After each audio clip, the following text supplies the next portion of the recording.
Welcome back to Rules of Engagement, Developing Fundamentals, Episode 2 of Rules of Engagement, Episode 1 of Developing Fundamentals. We just went over economic basics. It's a little bit hard to present some of the basic economy, I know, so feel free to shoot me, guys, your questions over on Twitter to me at ISAxLab. If there's any confusion in that regard, we can hit those up at the end of the show. But now we're going to go on to micro concepts. Okay, and there's several parts to micro concepts. The basic idea of micro, for those of you guys that don't know, we got to explain it. What is micro? Micro is controlling your units individually or in groups to make them more effective. Although frequently people make them less effective, so this is what I kind of call anti-micro. So this is the whole point of this show, is to know what to do with your units, what not to do. There's two big parts to micro. Basically, all micro goes under one of these two categories. Maximizing your damage output from your army, and then the second category is minimizing your opponent's damage output from their army. So what we're going to do is we're going to jump into a little bit of a custom map I kind of manipulated around to see how you can use different techniques to maximize your combat effectiveness of your units. Let's jump over here. First, we're going to start with maximizing your damage output. So the most important thing to maximize your damage output is to ensure that 100% of your units are engaging your opponent. So let's say you're the Marines at the top of this ramp right here, right? You know your opponent's going to come up from the bottom. You want to make sure every single one of your Marines, every single one of these Marines is going to be in range to shoot all their Marines when they come up the ramp at the exact same time. So as you're positioning your units, you're going to want to kind of move them around in an arc, because if they're behind each other, the front one will shoot, the back one will get stuck. So you put them in a nice little bit of an arc. Doesn't have to be a perfect arc, but in general, the better spread your units are, the more likely to all be able to shoot at the same time. So as you can see here, the other guy's going to head up the ramp, and all of these units can start shooting fairly quickly, right? Whereas the bottom units, there's some in the back that are just running around, they're not shooting at all. So this is one of the most important concepts to maximize your damage output, is to make sure your entire army is fighting at the same time. There's several other points to maximize your damage output. The next one is going to involve, let's get to this real quick, it's going to involve Zerglings versus Zerglings. And I mentioned how you can get that greater line in a Marine versus Marine engagement. Let's fast forward a little bit to this next section. The same thing is true even if your units don't do range damage. They're only melee units. You can still have a good line of attack relative to your opponent. So let's just pause there a little bit. So what you can do with these units, if you notice, you can set up a little bit of a battle line right here. And right here, as soon as your opponent's Zerglings come up the ramp, you're going to have 7 Zerglings attacking, right? And how many Zerglings can fit in this arc? It's going to be about 5. So already your damage is going to be 7/5 your opponent's damage. That's a big part of micro, is making sure you have a larger battle line than your opponent. This is often referred to as a concave because this line is a concave line, and the other line is going to be the convex line. The smaller line is always going to be the convex one. So we can see here, look at how many Zerglings are fighting on the outside arc. The inside arc, of course, is only 5 Zerglings versus 7. What does that mean? That means even though both players start with the exact same number of units, the player controlling the Zerglings on top wins the battle every single time. This doesn't always have to occur on ramps. It can occur in other sections of the game, but I think it's best illustrated using the ramp technique. So that's how you can basically get a stronger battle line than your opponent, making sure more of your units are engaging, maximizing your damage. Of course, it also has the nice side effect of minimizing your opponent's damage. The next concept we're going to look at is getting all your units into range by moving them closer to your opponent. So there's a basic Zerg unit called the Roach. You can see it has 4 range, and your opponent's unit, the Stalker, it has 6 range. So if they both just attack move, nobody's doing any micro, they both just engage right here. What happens is, if we look at this, there's a bunch of Roaches walking around in the back that aren't even engaging, whereas the Stalkers, only one of them was walking in the back. This is because of the range disadvantage. Certain units have longer range, and so they have that natural advantage in all being able to get into the combat at a faster rate. Of course, in a small fight like this, I believe it was when the Roaches had slightly more Roaches, they won anyway because the numbers are small. But if we increase the numbers to something like 28 Roaches versus 20 Stalkers, it's the same ratio. The last battle was 14 Roaches to 10 Stalkers.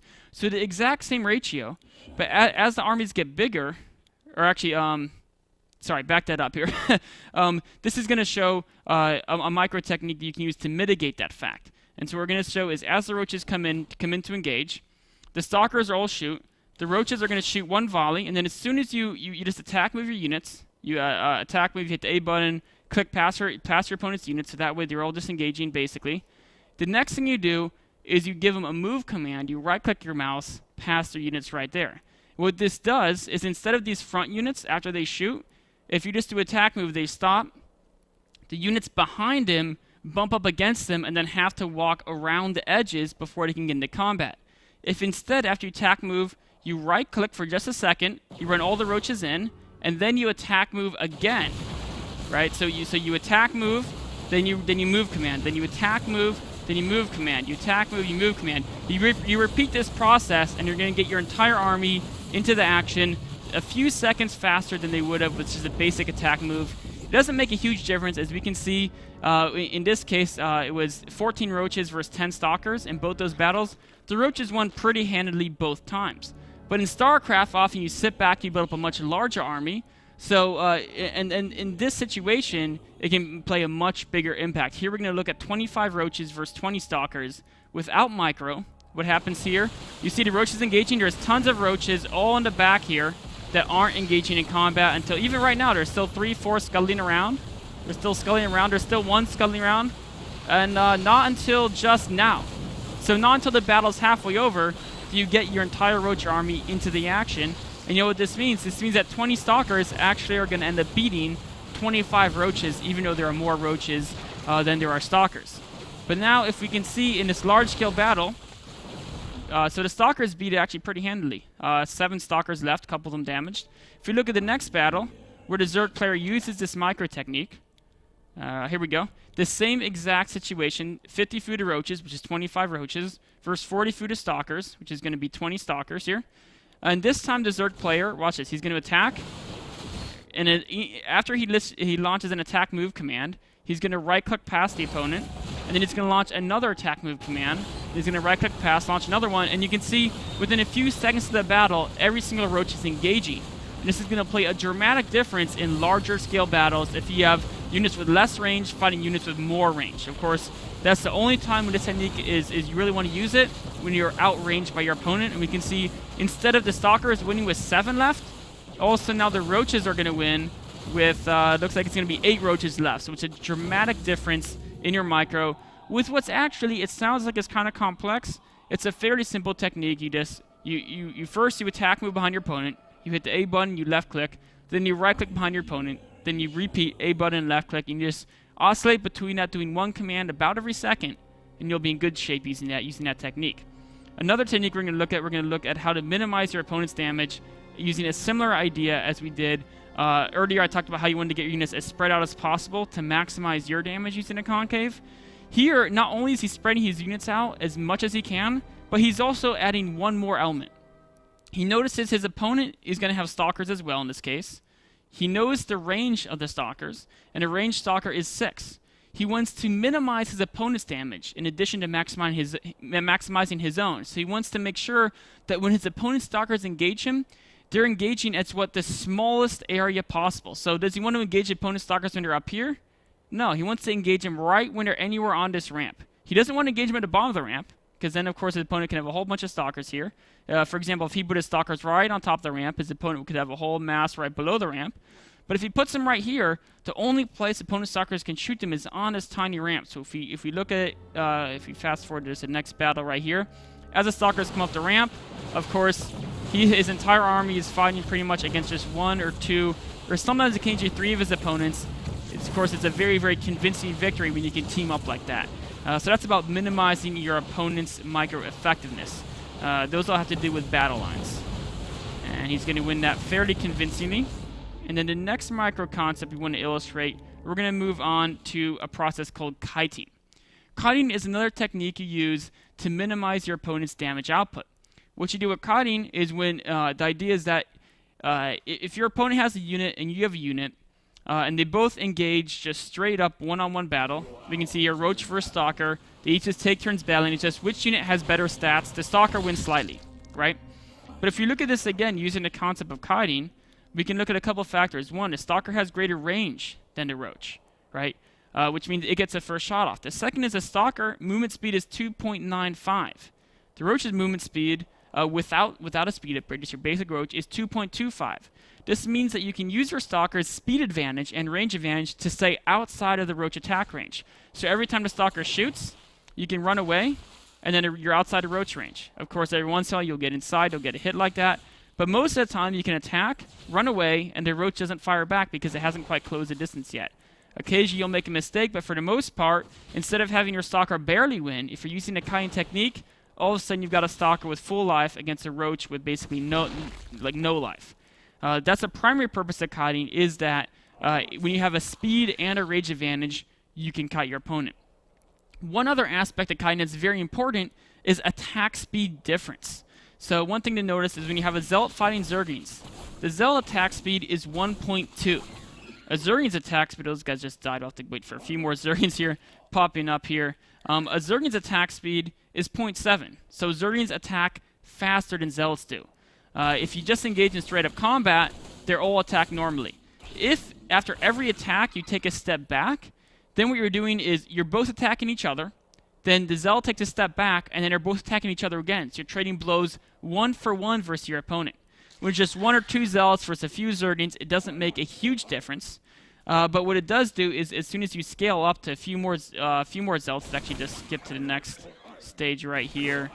Once you get up to about 3, 4, 5 Zealots, this is where it starts to become a big deal. If you just attack move, right, these Zerglings are going to be constantly attacking.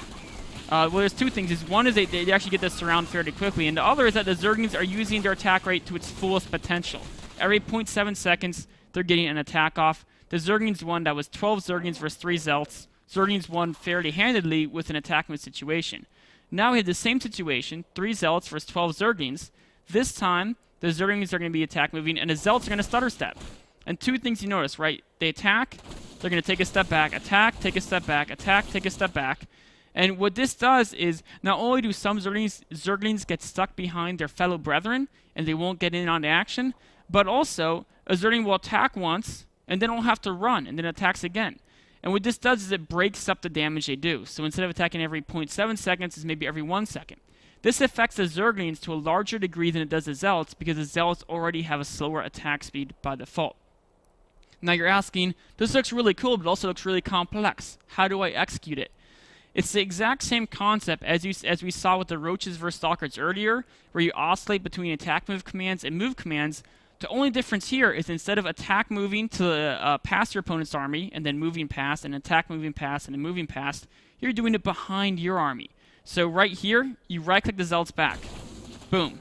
And then you attack move back. And then they turn and fight. Then you right-click back. Then you attack move back. And you oscillate that way. And now instead of the Zerglings winning with 5 Zerglings left over, it becomes a much closer fight.